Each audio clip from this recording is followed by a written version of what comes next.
Hi everyone, welcome back to another video.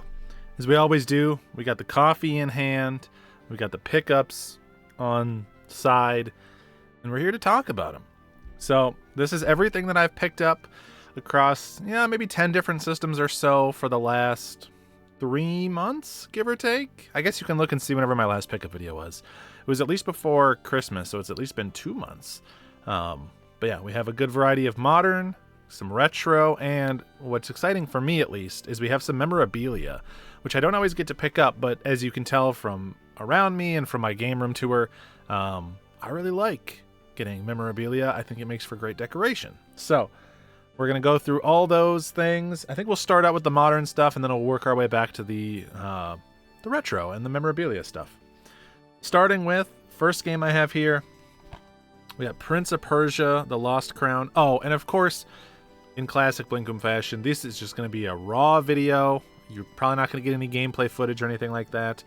I'd love to edit in, but it's the balancing act of time, right? It's with a kid and a job and everything, you either get this video with no gameplay footage, or you don't get a video, or you get them a lot less frequently. So when time allows, I'll add in more, but for now, we're just going to point them at the camera. But yeah, we got Prince of Persia, The Lost Crown. This just came out not long ago. Ubisoft release, Ubisoft Montreal, if I recall. And this game is incredible. This is probably my favorite Prince of Persia game that I've played. Sands of Time might edge it out, but it's definitely number 2 if it's not number 1. Really incredible game. So if you haven't looked into this or you don't know anything about it, it is nothing like previous Prince of Persia games. They've updated it now. It is a gated exploration or a Metroidvania, and really, really cool. It's got a great power set that all kind of involve like time and alternate dimensions and things like that. It's got an actually pretty interesting story surrounding this group of 7 sort of like superheroes, almost like these 7 elite soldiers in Persia known as the Immortals, and they end up chasing, I'll just say, a plot thread into the city where time sort of doesn't make sense. Like, time isn't necessarily linear. It's not like time is slower or faster than normal. It's more like just your perception of time can vary a lot. So they can do interesting things with the mechanics and the storyline as a result of that. But yeah, really smooth, really fluid combat, fun exploration, a huge map to explore. Really good boss fights, actually. And yeah, just top to bottom, it's an incredibly well-designed game. I played it for about 30 hours. I got the Platinum Trophy, and I was sad to see it go. Hopefully we see more in this style. Unfortunately, I've heard that this game isn't selling particularly well. I mean, it sold several 100,000 copies, but like, for Ubisoft, they want million sellers, so I'm worried we won't see another one greenlit for a while. But if they do, I'll be right there day and date for it. Next one we got here, this is one that I actually have not played yet. We have Thumper. This is the PSVR 2 version. Got this, I believe, from Limited Run. I love rhythm games, and I actually own Thumper on PS4, and for years and years and years I've meant to play it because I've heard it's really cool. Sort of a intense, like, rhythm, like industrial electronic music type of game. Very, like, kind of sinister and overwhelming, and I've heard that the VR version in particular is great. I do have a VR 2, although I haven't been playing it as much lately as I wish I had been. So when this came out, I was like, oh, I'm sure the VR 2 version is the one to play, so I bought this. I will sell or trade off my PS4 VR 1 copy and basically make this one free. We've got, this was a Christmas gift, actually, Sonic Superstars. I got this from my fiance's family for Christmas. This is the latest Sonic game. It's a 2D side-scrolling, like traditional Sonic game, but it no longer uses the pixel art of like Sonic Mania. They're back to 3D models, but in a 2D style. It's the classic Sonic design. It's got Amy. It's doing a lot of throwbacks to older Sonic games, and I have really mixed opinions on this one. On one hand, I think it's a great, like, first playthrough. Maybe not great, but a pretty good first playthrough. There's a lot of interesting levels. They're well made. The 4 different characters play differently. It's cool to be able to play as Amy, which was nice. Yeah, all in all, I had a good time playing through it, but it's one of those situations where the platinum or the completion of the game actually kind of sours it. They they just require too much of you. It gets fiddly, kind of grindy, actually. And it sort of highlights the worst aspects of the game in making you replay sections. It starts to sort of expose how poor the checkpointing system really is, especially on levels with bosses. Yeah, not a great experience if you're going for like 100% or you have a completionist mentality, but as just like a 2D Sonic game, you can get it on sale. I do think it's pretty good. I don't regret playing through it the first time. Another VR2 game. This one I have not popped in yet, as you can tell. This is Fantavision 2020X. This is the next VR game I will play for sure. I am a big Fantavision fan. I loved it back when it came out on PS2. I actually didn't play it right when it came out on PS2 because it's a pretty early game. Might have been a launch game. But I picked it up cheap at GameStop sometime after that and played it and was like, wow, how novel. All right. This genre, underrepresented, okay? We've got Fantavision, we've got Boom Boom Rocket back on the Xbox Live Arcade. Where's my other Firework games, okay? But yeah, I think this in VR must be incredible, right? Just like a big, dazzling light show VR experience. Kind of perfect. Seems almost made for VR in that regard. So I don't know anything about like how it plays. I'm assuming it's sort of similar, kind of puzzle adjacent like previous Fantavision games, but yeah, I will definitely be checking that out sooner rather than later. Maybe I'll give you some impressions on the channel once I do. Another Christmas gift here, one that I have not played, but I've heard a lot of good things about, Remnant II. I haven't actually played the first one, but everything I've heard is that you can skip Remnant from the Ashes and go to Remnant II. So maybe if I can hook up a group of co-op bros, we'll play through a little bit of this one. But this sort of falls into that category of games where when Christmas rolls around, I need to make sure that my Amazon wishlist is populated. And so it usually ends up getting filled with stuff that is sort of like second tier priority for me, because things that are first tier priority, I'll end up buying for myself, or I'll ask my family as a gift. But my family doesn't use Amazon. So the Amazon list I make is for Leah's family, my fiance's, and they buy me stuff off that, which means that I have to make sure that the stuff on that list isn't something I would get elsewhere. So Remnant 2 kind of falls into that category. But not to say I'm not excited for it. I certainly am. I just haven't had a chance to play it. This is my biggest regret from 2023, the game I wanted to get to the most, but just didn't have time, and that is Bomb Rush Cyberfunk. So this is a spiritual successor with a lot of the design sensibilities to Jet Grind Radio, Jet Set Radio Future. It even has Hideki Naganuma doing some songs on this soundtrack. But yeah, really excited to play this one. I always meant to play this. I wanted to have this done before I built my Game of the Year list because I have a feeling I'll really love it. I'm a big Jet Grind Radio fan. But I ordered the I Am 8-bit physical version, as you can see their little logo back there. And it didn't ship until like mid-December or something like that. By the time it had shipped, my plate was full. I couldn't get around to it, so now it's in the backlog. But I do think I will probably get to it sometime in 2024. I have a handful of games that I know for sure I want to play in 2024, and I think this is probably going to be one of them. Next up here, one that I've been meaning to get for a long time. Haven't played yet, but I'm very excited for. This is Sonic Frontiers. Kind of a mixed reception on this one, but I think it's one that I will ultimately end up liking. I like the idea of like an open world Sonic. The aesthetic is kind of interesting to me. I like the big Neon Genesis Evangelion style boss fights that this one has. So all in all, one that I'm pretty confident I will enjoy and just need to find the time to get around to. I actually opted for Sonic Superstars instead of Sonic Frontiers when I was in a Sonic mood recently, but this one is definitely kicking around. This is the perfect game for me to sort of slot in when I don't know what else I want to play.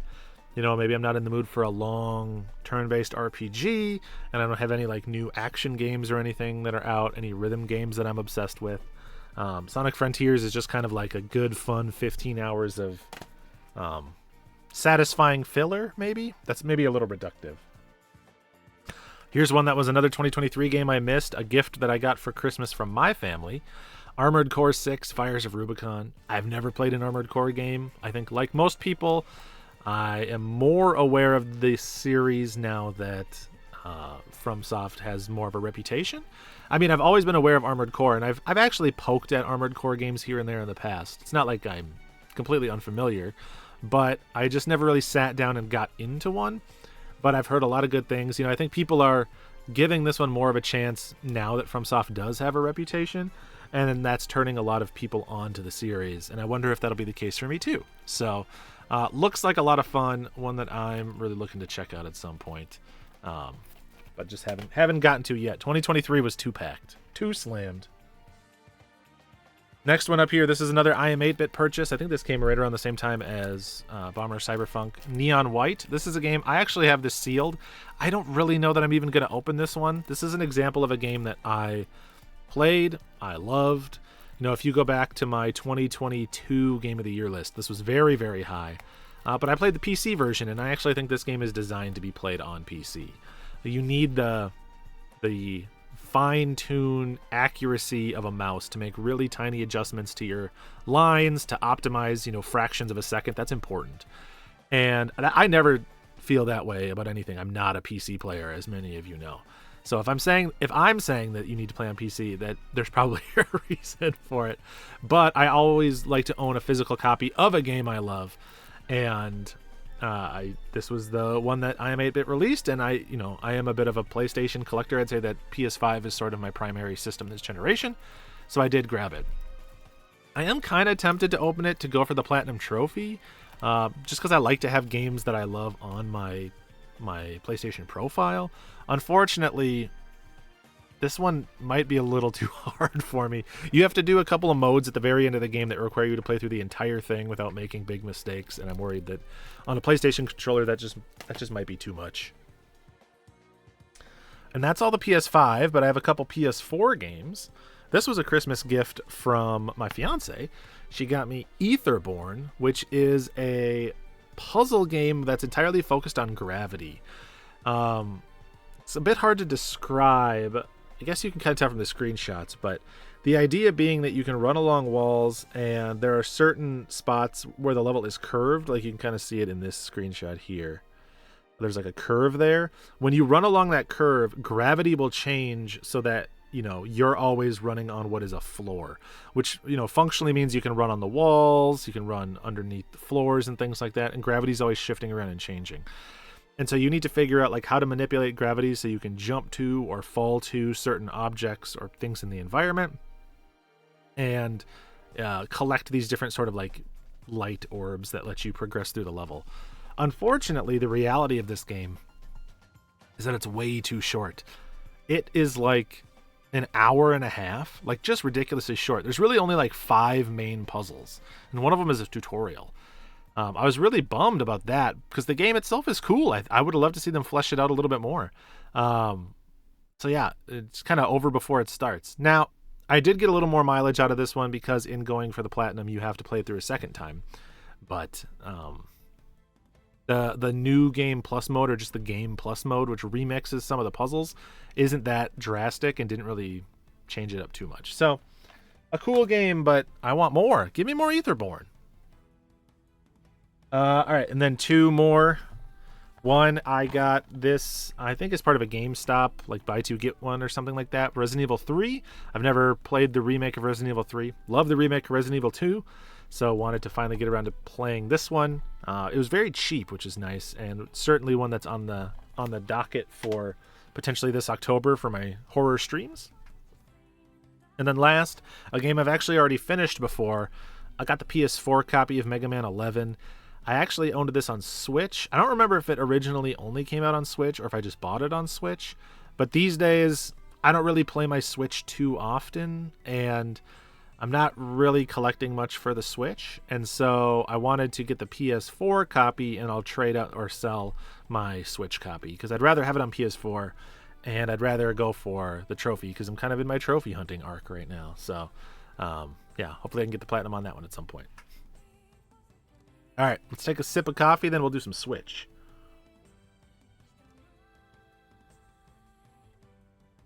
Beautiful. So I say I'm not collecting for Switch, but there are games that I do want to check out. Mostly at this point, I'm going for Switch exclusives, because if they were on other platforms, I'd probably buy them on other platforms.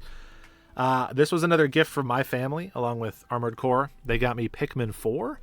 I've heard that this is the best Pikmin. I've actually only played the first Pikmin. I played it halfway through and my save corrupted. But I think that this is the kind of series you can probably just jump around and enter any entry. And I do really want to check it out. So if I'm going to be playing something Switch sometime soon, it will probably be a Pikmin 4. But I don't know exactly when that'll be. There's just too many dang games. There's too many dang games. All right. This is one I got for my fiance. Dragon Quest Monsters, The Dark Prince. I will play this at some point, but I really purchased it for her. She grew up playing the Game Boy Color Dragon Quest Monsters, Dragon Warrior Monsters. And so when a new one was announced, it was kind of perfect. Plus, it's The Dark Prince, which is following a character in some of the story events of Dragon Quest IV, Chapters of the Chosen, which coincidentally I just played last year for the first time. I have sort of a tradition of one Dragon Quest game per year. So this year I'm going to be playing Dragon Quest VI, not this one, but I could slide this one in because it is more of a side story. Although I imagine that she'll probably play it. I would guess that this is probably the next game she'll play after she finishes Dark Souls. More Dragon Quest, because I love the freaking series. Dragon Quest Treasures. I've heard this one is pretty mid, but I'm interested to check it out and try it for myself. I love Dragon Quest XI, so more of the characters from that game is intriguing to me. And I'm sort of curious about what this mix-up on the formula is, more of like an open world adventure, less of an RPG. I think it has a lot of potential, and as soon as this game was announced, I wanted it, and I just was kind of waiting for the right price, and then I never found the right price because ultimately I got it as a gift. But really, really excited to check that one out. Honestly, I would maybe say I'll try this one before Monsters, but we'll see. And then last, we have one more here from Fan Gamer. I got World of Horror. I really wanted to check this one out in October. Didn't have the opportunity to, so I'll probably pop it in this October. I love the look of it. This sort of like 1-bit manga panel, very Junji Ito Junji Ito inspired. Just incredibly unique, incredibly striking, I guess, like visually very striking. So yeah, I will give you more impressions on that when I have a chance to play through it, but for what it's worth, it's looking awesome. All right. Oh, one more Switch I forgot about. All right. The most important one of all, Sambad Amigo. Of everything in this stack, this is probably the next one that I will play, but I have not popped it in yet. I like rhythm games, and when they announced that they were doing more Sambad Amigo, I was like, hell yeah, let's go. That's what I'm talking about. So this has not been getting a particularly strong reception and is already like a budget game. Like it goes on sale for $15 or less all the time, but I have a feeling I will get some joy out of it. I get joy out of most of the games I play, and Sambad Amigo is a classic series, all right? We need more games with the Dreamcast energy, and I'm grateful that Sega took a shot on it. Sega is definitely like all about trying things with their existing franchises right now, which I'm very grateful for. I hope they continue doing that. All right, let's get through the retro, then we'll do the memorabilia.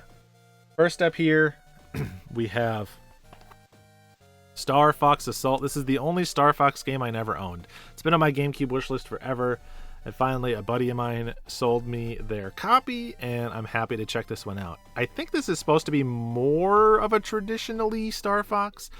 Like, none of them quite, I don't think, live up to Star Fox 64 in people's minds, and probably won't in mine either because I love Star Fox 64. But Star Fox Assault seems to be pretty good, and I'm pumped to finally go ahead and check it out. One of the last few GameCube games on my wish list that I can actually afford. Like Cubivore and stuff, that's on my wish list, but I'm never going to get it. Next one up here, this was sent to me by Trav, my buddy, my co-host on the Polykill podcast, link in the description. He sent me Glover, which I think has the hint line written on his glove. Glover on N64. I used to rent this game as a kid. Now, it's not great. It's not even good. I would go so far as to say it's kind of bad, but it's charming, and that's the important part, right? Sometimes a game is bad, but you have enough of a connection to it where you still have a good enough time. I played this. I actually streamed this 2 different days, and then I ended up finishing it off stream. So I beat Glover, played it all the way through, and while I like the idea, this glove manipulating a ball as your platformer, it's just in execution, it's a little clunky. But I think most people playing Glover in 2024 are going to know that it's a little bit clunky and are going to have their fun anyways. And I can't deny it was so nostalgic, taking me back to those times of renting this from Blockbuster and playing it in middle school. So never owned it as a kid, but now I finally have my copy. And let's stick with Nintendo here. We've got one on Super Nintendo. I haven't bought a Super Nintendo game in a long time, but we did get one. Got Hook on Super Nintendo. I watched my good buddy Matt Kuo stream this game. He's got a great Twitch channel. He streams retro stuff all the time. Very similar tastes to me, so if you like my stuff, you should check out his stream. I'll link it below. But yes, this is a pretty fun-looking platformer based on or related to the Hook movie. I have never seen the movie, but in watching it, I was like, this looks legit, a nice kind of open world 2D adventure platformer. So I'm probably going to play this one sooner rather than later. It slots into some bingo squares that I need for our Polykill 2024 bingo challenge. And yeah, just always nice to have. And this was relatively affordable. For a Super Nintendo game, it was, I think I got my copy for $50, something like that. So for any Super Nintendo game complete, that's pretty good these days. All right. I've got a duo here, a pair of games that go together that also was a gift from my fiance. She got me Crash Purple, Ripto's Rampage, and Spyro Orange, The Cortex Conspiracy. So if you didn't know, back in the early 2000s, they did a crossover of Crash Bandicoot and Spyro where they were sort of in the same world and in the same universe. In the story, they're talking to each other. At certain points in the story, they kind of like meet up and then split up. So the games are very much interconnected. And they're side-scrolling platformers. And, they're not amazing, but they are quite charming. I actually popped in... it was the Crash Bandicoot one. So in this one, you play as Crash Bandicoot. I started up this one because on Metacritic, this one had a higher rating. I'm not really sure why, or why I even really went by Metacritic. Normally, I don't care, but it was probably for a bingo square. And yeah, I'm about an hour in, and it's fun. It has a lot of mini games in it, which I wasn't expecting, but it's got pretty nice looking visuals. Some good like 2D fake 3D type of stuff here and there. You could almost compare it to like the Donkey Kong Country games, but yeah, these are really cool. And actually, these were from a local store to us here in the Twin Cities. They had someone like traded in their Crash Bandicoot collection. There's a bunch of Crash Bandicoot games. I saw these and I was like, ooh, I should pick those up, but then I didn't. And my fiance basically made a note of that. We went home, and then she secretly went right back and purchased them. So it's nice that there's a little bit of a story to those too, which is very thoughtful. And we've got 4 more games here. 2 of them are 3DS games. One of them is Shakedown Hawaii, which is, I think, the second to last 3DS game released. I'm just really big collecting for the 3DS right now, as you can tell back there. I've got a pretty good 3DS collection. And so I like these late 3DS releases. I actually have already played Shakedown Hawaii on the Vita. If you've never played it before, it's from the same folks that did Retro City Rampage, and it plays like the old Grand Theft Auto games, like the first 2 Grand Theft Auto games where it's top down. You're exploring the city, doing crimes, getting into mischief, shooting your machine guns. It's actually, this game's actually pretty fun. It's got like an interesting property mechanic where you can buy out different properties in the city that I had a lot of fun with. And yeah, so I probably won't need to replay this one, but I'm curious actually to check out the 3DS version. And again, it's a late 3DS release, which is kind of exciting. Sad to see the 3DS hitting its end of life. And this one, a complete impulse purchase, Yokai Watch 2 Bony Spirits. I just happened to come across this for a really good price at GameStop, of all places. And I've wanted to get into this series. I own the first one, but the later ones, 2 and especially 3 and Blasters, are so expensive. I was like, well, this is such a good price. I imagine I'll probably enjoy the first game enough to want to play the sequel, and so I grabbed it now in preparation of doing that. But there's actually multiple versions of this game. I don't know if Bony Spirits is the better one, the worst one, if it matters, but this is the one that I had available to me, so I scooped it. And then 2 more games here. All right, first one up. I saw this on a Jimmy Hoppa video. Import Games for the Win. Another great channel, which you should definitely check out. This is an import game that just looked awesome. It's called Wonder Trek. He's got a great video going like fully into the details of this one in a much more, it's just a much better overview than I could ever give. He's great. But it's a pretty interesting looking sort of adventure action style game. It's almost like maybe you could compare it to like a Zelda game, and it's pretty cheap, so I decided to pick it up, and I'll probably stream this one and see if I can make my way through it. I'm not exactly sure how friendly it is if you're not familiar with the language, but I'm hoping that it's probably not so dense that I can't use like Google Lens and help me get my way through it. It's also very cute. You see in the back there, when I bought this, the seller sent me a note that was like basically saying, yeah, you know, the PS1 import library is so fun. There's so much to discover. I hope you enjoy this game. It's a really good one. I had a lot of fun learning about it myself, which is just, it's nice. It's kind of like one collector to another being like, hey, I hope you check this out. I hope you enjoy it. I know I did. Glad to see you digging the import PS1 library. If you don't have an import PS1, a reminder that you can't play those games unless you have a modded PS1 or PS2 or a Japanese system. And the other one, I actually got this game from myself. We got A Bug's Life. So I mean, I love a good janky 3D platformer. I never really looked into this one for some reason or another. I'm sure my boy Louie, Rusty out there, I'm sure he told me about it many times, and I just ignored him because I'm not a good friend. But yeah, I finally picked up A Bug's Life. Finally, I did pick up A Bug's Life. I actually have a bin of games that are sort of my like trade bin. They're sitting in that closet. There's a whole tote of them of stuff that's like, I'll trade these to someone at some point or into a game store. And I was looking in that bin for some reason, and I happened to notice this. And I had just watched the speedrun for this on the recent Games Done Quick speedrun marathon. And I was like, wow, that game looks awesome. And even my fiance, she was like, we need to own that game.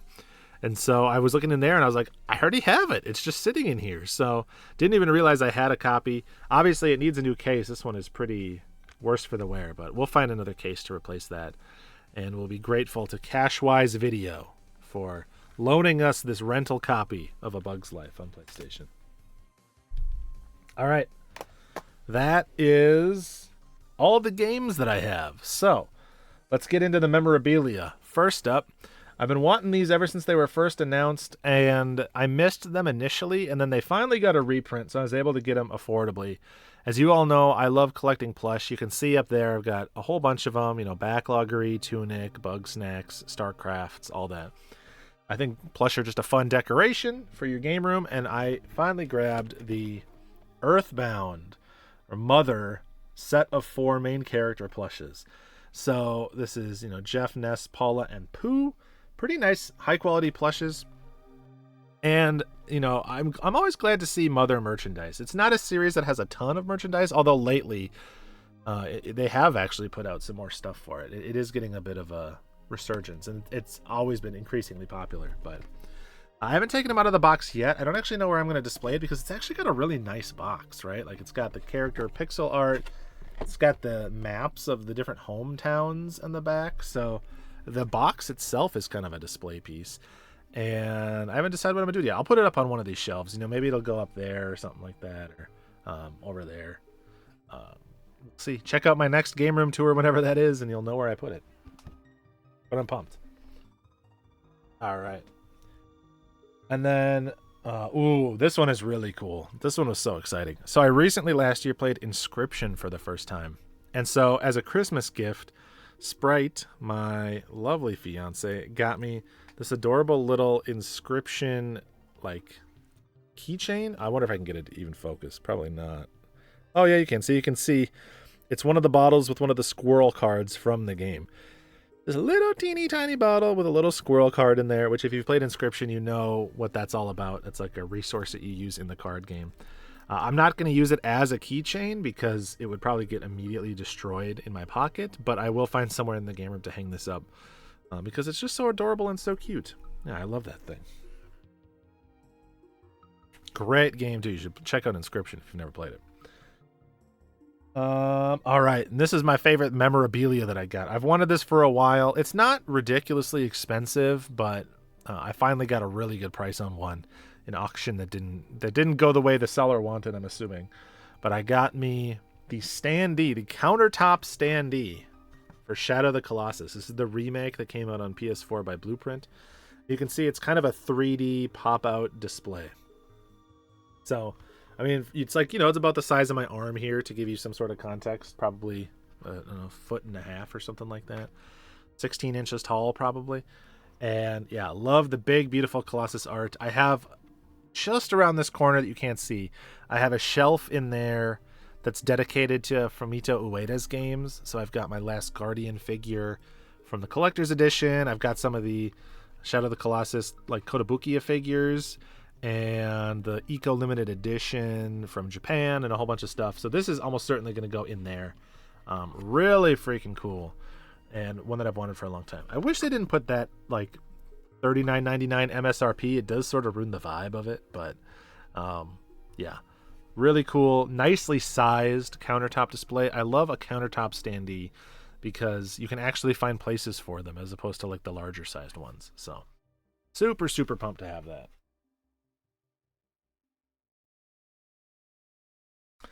And then just to knock out a few things at the end here, speaking of Earthbound, I got from the fiance again as a gift the Earthbound USA independent documentary, and she actually got me 2 of them. No, so we got this from Fangamer. If you've never seen this before, I had never heard of it until she got it for me. Actually, it's a documentary that sort of covers the early Earthbound fandom, so Starmen.net and things like that. So it's more about the passion of the fan base than the games itself and why that game is so meaningful to so many people. But for some reason, they sent us 2 copies. She didn't order 2. We didn't do a return or anything. It's just we got 2 different packages with 2 copies. So I'll hang on to one and I'll give it to a friend or something like that. But yeah, excited to pop in that DVD and watch it. I just got that the other day, so I haven't had a chance to watch it yet. And then last, a couple of books. Been meaning to get these for a long time as a gift. I got both of the Jason Schreier books, or these 2 Jason Schreier books. These both cover basically stories of game development. So it covers different games or different studios and talks about the trials, tribulations, successes, failures of working on those games. Very interesting, a little more in-depth look into the process of developing games, which is always cool. Jason Schreier is a great reporter and a great writer. And then I got this book, which is the most me book that has ever existed. We got All Games Are Good by Stuart Gipp. I should have looked up how to pronounce it. It's Gipp or Jip. I'm assuming Gipp. But All Games Are Good. This covers so many different games. So many different games. It's like hundreds and hundreds of games. And it's just talking about why they're good. You know, stuff like Alfred Chicken or James Pond or Hurricanes on the Super Nintendo. What else can we find? Oh, Nanaka Crash. Okay. Any book that mentions Nanaka Crash, a game I used to play a ton of, is definitely the book for me. So really good to just leaf through. And basically, sounds like the Stuart's philosophy is very similar to mine. It's like, hey man, every game is fun. You can find the fun in almost anything, which is a philosophy I very much believe in. Very rarely is there a game that I really just did not like. There are games that I think have problems, but there's always, almost always, some component of a game that I find joy in or can make fun with. Or make fun in. Not make fun with. But yeah, pumped to read through that, see if his tastes line up to mine. And what a perfect book for me. All right, that's it. That is everything I've gotten. You see, most of those were gifts, actually. But that's everything I've purchased or received in the last couple of months.